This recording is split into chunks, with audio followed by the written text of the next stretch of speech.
मैं घर जाता था। इसको हम इंग्लिश में I would go to home कहते हैं। जिस जुमला में जाता था, पढ़ता था वगैरह लिखा हो, उसमें हम वुड प्लस V1 लगाकर टेंस बनाते हैं। वह मारा गया, इसको हम इंग्लिश में ही वाज किल्ड कहते हैं। मारा गया फेल मजहूल है। फेल मजहूल हमेशा फॉर्म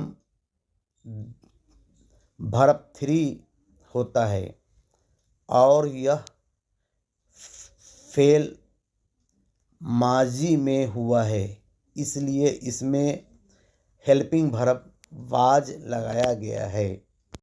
अगर मेरी बात आपको अच्छी लगी हो तो बराए मेहरबानी इस चैनल को सब्सक्राइब व लाइक कर दें और कमेंट करें।